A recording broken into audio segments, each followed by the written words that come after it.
दिल्ली के उत्तर पूर्वी इलाके सीमापुरी में एक दिल दहला देने वाला अपराध सामने आया है, जहां 22 साल की कोमल नामक युवती की लाश 17 मार्च 2025 को छावला नहर में तैरती हुई मिली। मुख्य आरोपी 26 साल का कैब ड्राइवर मोहम्मद आसिफ ने कथित तौर पर अपनी गाड़ी में कोमल की गला घोंटकर हत्या की और फिर सबूत मिटाने के लिए उसकी लाश को नहर में फेंक दिया।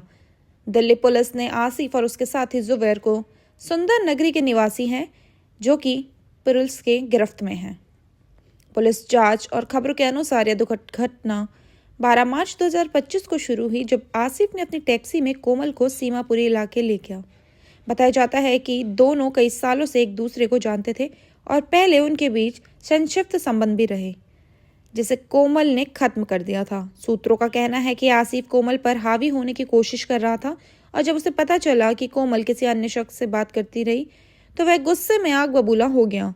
गाड़ी के अंदर दोनों के बीच तीखी बहस हुई। रिपोर्ट्स के मुताबिक ये विवाद कन्वर्जन निकाह यानी कि धर्म परिवर्तन वाला विवाह को लेकर हुआ। हालांकि पुलिस ने अभी इसे आपराधिक तौर पर पुष्टि नहीं की है और जांच जारी है। बहस इतनी बढ़ गई कि आसिफ ने गुस्से में आकर कोमल का गला घोंट दिया और उसकी जान ले ली। हत्या के बाद आसिफ ने अपने दोस्त जुबैर की मदद ली। दोनों ने कोमल की लाश को ठिकाने लगाने के लिए लगभग 40 किलोमीटर की दूरी तय की और सीमापुरी से दक्षिण पश्चिम दिल्ली में छावला इलाके तक गए। लाश को छुपाने के लिए उन्होंने कोमल के हाथ पैर बांधे एक भारी पत्थर से बांधकर उसे नजफगढ़ नाले में फेंक दिया। इसके बाद दोनों मौके से फरार हो गए और यह सोचकर कि उनका अपराध छुप जाएगा। 12 मार्च की रात को जब कोमल घर नहीं लौटी तो उसके परिवार ने चिंता जताई और उसकी तलाश शुरू की। पड़ोसी मोहम्मद नाइम खान के साथ परिवार ने नंद नगरी, प्रीत विहार, जीटीवी इनक्लेव और आखिरकार सीमापुरी थाने का दौरा किया। करीब 8 घंटे की देरी के बाद 13 मार्च की सुबह 3 बजे गुमशुदगी की रिपोर्ट दर्ज हुई। 17 मार्च को स्थानीय लोगों ने नहर में तैरती लाश देखी और छावला पुलिस को सूचना दी। पुलिस और फॉरेंसिक टीम ने लाश को बाहर निकाला। गला घोंटने के निशान और बाहरी चोटें मिली।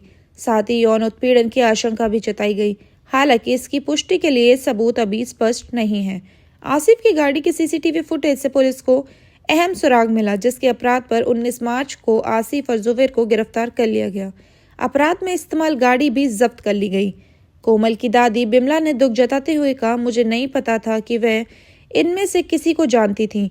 उसे अगवा किया गया होगा। परिवार ने सख्त सजा की मांग की है। पड़ोसियों ने कोमल को नेक और शांत स्वभाव की लड़की बताया। इस हत्या ने जनता में आक्रोश पैदा कर दिया है। सोशल मीडिया पर चर्चाएं तेज हैं। कुछ लोग इसे धार्मिक विवाद से जोड़ रहे हैं, लेकिन अभी ये दावा सत्यापित नहीं हुआ है। Deputy commissioner of Delhi Ankit Singh ने कहा, हत्या का मामला दर्ज कर लिया गया है। 2 संदिग्धों को हिरासत में लिया गया है।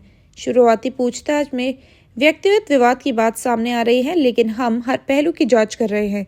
आसिफ ने कथित तौर पर हत्या की बात कबूल की है, लेकिन उसका बयान गोपनीय रखा गया है। कोमल की निर्मम हत्या, गाड़ी में गला घोंटना और लाश को नहर में फेंकना सीमापुरी और पूरे शहर को झकझोर कर रख दिया है। जांच जारी है और लोग इस क्रूरता के पीछे की वजह जानना चाहते हैं। कोमल का परिवार शोक में है और दिल्ली वासी उम्मीद कर रहे हैं कि इस मामले की जल्द से जल्द न्याय मिले।